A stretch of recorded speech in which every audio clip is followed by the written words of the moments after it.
Asap pekat disertai kobaran api mengepung pabrik garmen di kawasan Balong Sleman, Yogyakarta. Kebakaran meludeskan isi pabrik. Api sulit dipadamkan karena banyaknya bahan mudah terbakar. Operasional pabrik dihentikan sementara.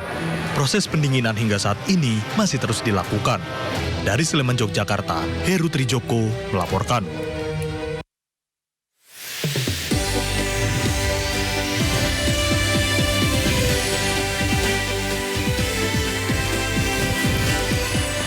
Enam warga masih dilaporkan hilang pasca tanah longsor di Trenggalek, Jawa Timur.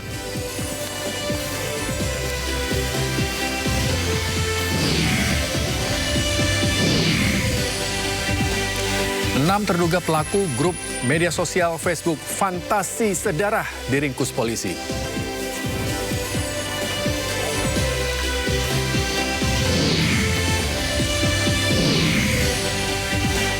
Sidang mafia judi online yang melibatkan mantan pegawai Kominfo kembali digelar di PN Jakarta Selatan.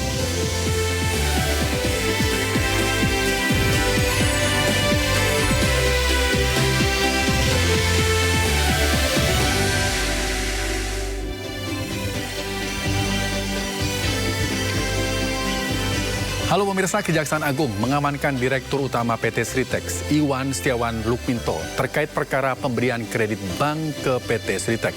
Total kredit dalam perkara ini mencapai 3,6 triliun rupiah. Bersama saya Rizky Hasan, Anda menyaksikan Sindo Sore. Kita ke informasi pertama, pemirsa, 6 warga masih dilaporkan hilang pasca tanah longsor di Trenggalek, Jawa Timur. Ratusan personil SAR gabungan di lokasi mengalami kendala mencari para korban.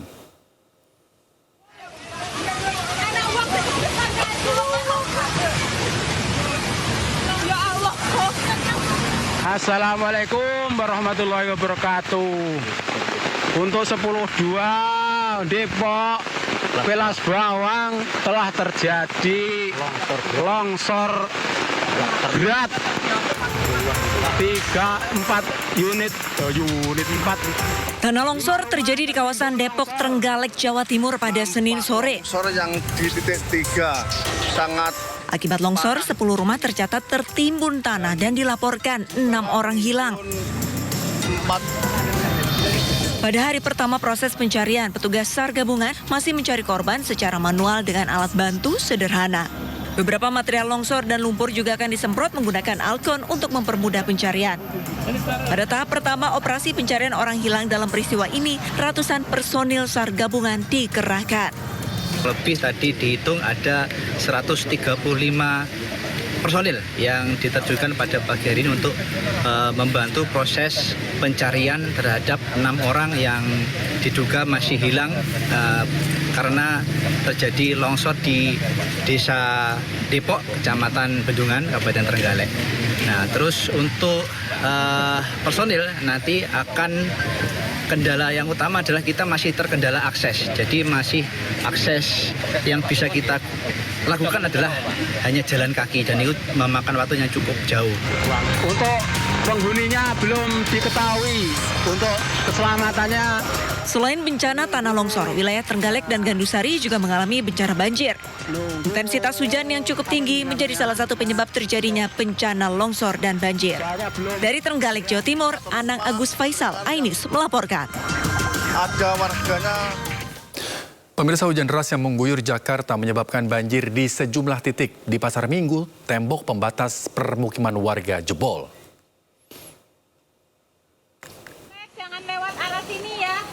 Tembok pembatas di salah satu kompleks warga di kawasan Pasar Minggu, Jakarta, jebol. Akibatnya air yang mengalir membanjiri rumah-rumah warga. Tuh, jalanan jangan lewat sini, Pun. Hujan deras yang mengguyur membuat ketinggian air yang masuk ke permukiman warga terus bertambah.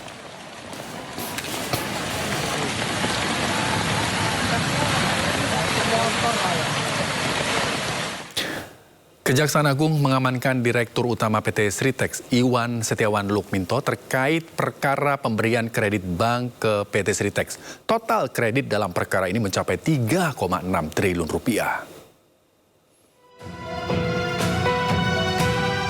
Kejaksaan Agung mengamankan Direktur Utama PT Sritex, Iwan Setiawan Lukminto. Saat ini yang bersangkutan menjalani pemeriksaan sebagai saksi berkaitan dengan perkara pemberian kredit dari beberapa bank pemerintah dan daerah yang diberikan ke PT Sritex dengan total kredit 3,6 triliun rupiah. Kejagung menangkap Iwan Setiawan Lukminto di Solo, Jawa Tengah dan langsung dibawa ke Jakarta. Dipanggil lalu dilacak keberadaannya di berbagai tempat. Ya, tim tadi saya sudah sampaikan kita sudah melakukan upaya-upaya ya dengan berbagai informasi yang kita miliki, dan kemarin malam itu ternyata terdeteksi yang bersangkutan ada di Jalan Enggano nomor 3 di Solo ya, sehingga penyidik mengamankan dan membawa yang bersangkutan. Dilansir dari sritex.co.id, Iwan menjabat sebagai Direktur Utama Sritex sejak 2014 dan memiliki pengalaman di dunia tekstil selama 20 tahun. Iwan juga sempat terlihat meminta maaf dan berdialog dengan karyawan Sritex saat perusahaan dinyatakan pilot dan mem-PHK ribuan karyawannya 1 Maret 2025 lalu.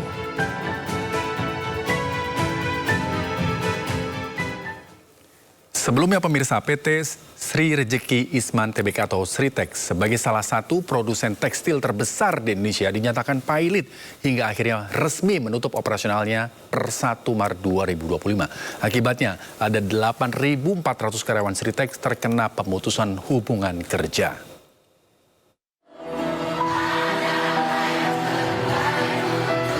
Kondisi pilot yang dinyatakan Pengadilan Niaga Semarang kepada PT Sri Rejeki Isman Tbk atau Sritex menyebabkan penutupan resmi operasionalnya per 1 Maret 2025. 8.400 karyawan terkena PHK.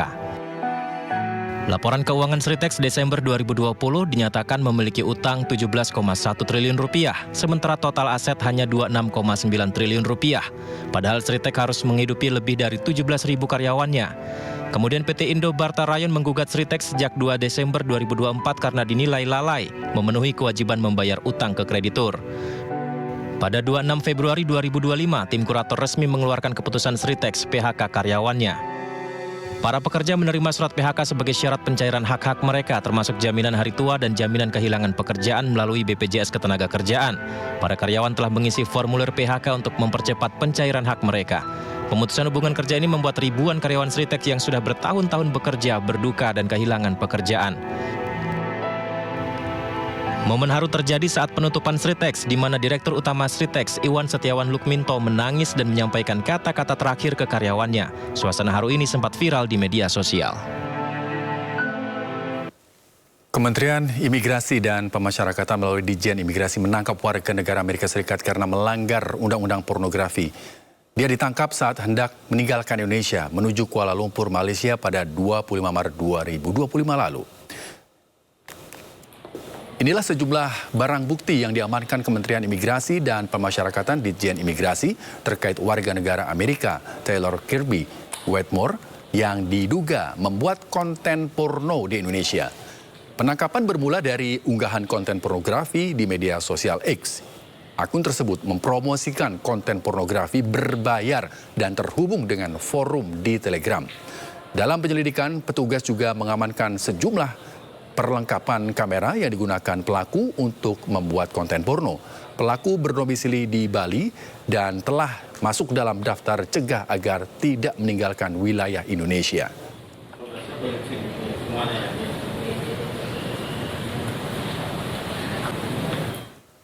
Hari ini sidang kasus mafia judi online yang melibatkan mantan pegawai Kominfo kembali digelar di Pengadilan Negeri Jakarta Selatan. 4 mantan pegawai Kominfo terdakwa kasus mafia judi online menjalani sidang di Pengadilan Negeri Jakarta Selatan siang ini. Keempatnya adalah Zulkarnain Aprilianto, Adi Kismanto, Alwin Jabarti Kiemas, dan Muhrijan alias Agus. Keempat mantan pegawai Kominfo tersebut diduga menerima suap dari ratusan pengelola website judi online agar aman dari pemblokiran. Sebelumnya, keempat terdakwa sudah menjalani sidang dakwaan pada 14 Mei lalu. Dalam sidang pertama itulah nama Menteri Kominfo, Budi Ari, disebut-sebut dalam surat dakwaan jaksa.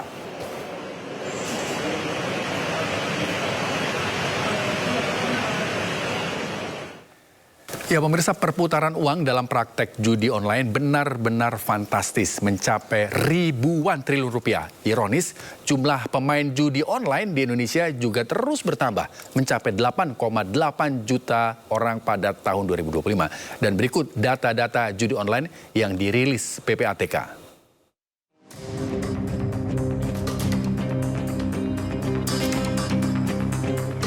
Di awal tahun 2025, Pusat Pelaporan dan Analisis Transaksi Keuangan atau PPATK mencatat perputaran dana judi online mencapai 1.200 triliun rupiah. Jumlah ini diperkirakan akan terus bertambah jika tidak ada penindakan dari pemerintah. Sementara jumlah pemain judi online di tahun 2025 mencapai 8,8 juta orang. Mereka berasal dari berbagai kalangan.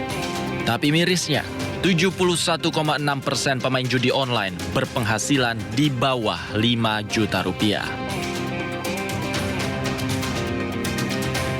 PPATK juga mencatat pemain judi online tidak hanya orang dewasa, tetapi juga anak-anak.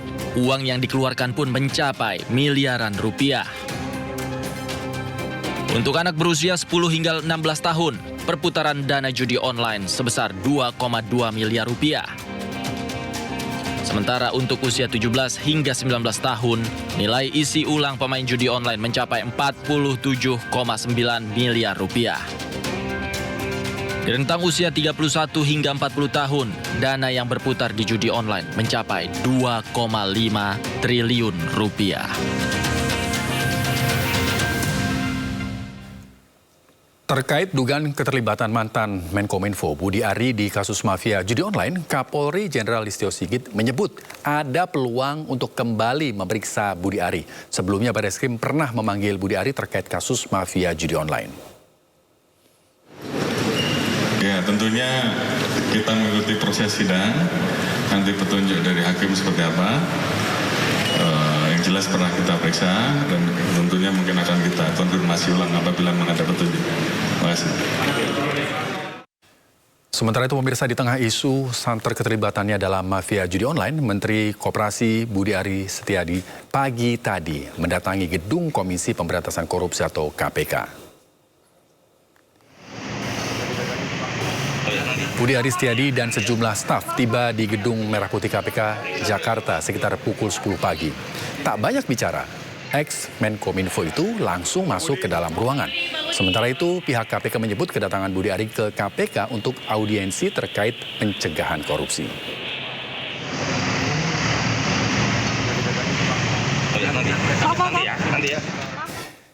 Pemirsa, Gubernur Jawa Barat Deddy Mulyadi kembali membuat gebrakan. Kali ini, Deddy akan memberlakukan jam malam untuk para pelajar maksimal pukul 8 malam.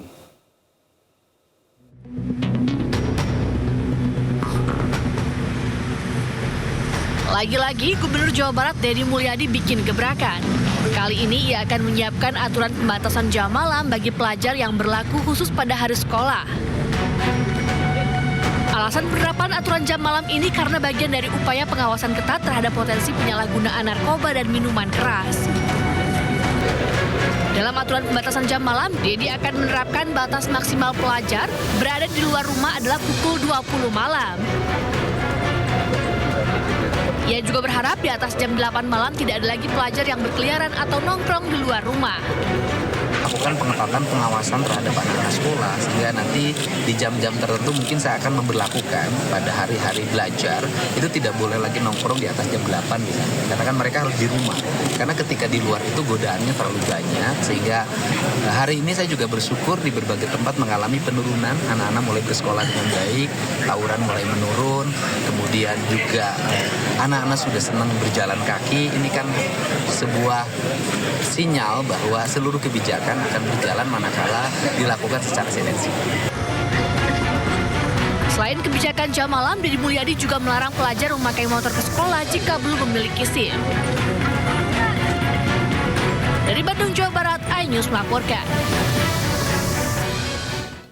Aturan jam malam besutan Gubernur Jawa Barat Deddy Mulyadi menuai pro dan kontra. Lantas bagaimana pendapat dari warga Jawa Barat akan rencana jam malam ini? Saya sih setuju ya, karena saya punya anak sekolah, yang masih sekolah. Saya juga sebagai pendidik, saya setuju banget untuk mengurangi tingkat mungkin kriminalitas ya. Anak-anak kumpul-kumpul nggak jelas ya kan, mengurangi tawuran, bahaya narkoba, dan macam-macam. Jadi kalau saya setuju. Itu setuju ya, karena di zaman sekarang banyak pergaulan-pergaulan yang di luar batas, kemudian juga untuk meningkatkan kedisiplinan anak-anak juga itu perlu, karena jam belajar itu sebetulnya sudah dimulai dari sejak lama ya, jam 7, jam 9 tuh jam wajib belajar. Nah dengan diadakannya jam malam jam 8, ini menandakan bahwa anak-anak itu harusnya jam 8 itu sudah ada di rumah dan dia harus menikmati mengulang pelajarannya, juga mendekatkan diri kepada keluarganya. Bareskrim Polri menangkap 6 terduga pelaku yang terlibat dalam grup media sosial Facebook Fantasi Sedara. Informasi menarik ini pemirsa akan kami hadirkan sesaat lagi. Tetaplah bersama Sindo Sore.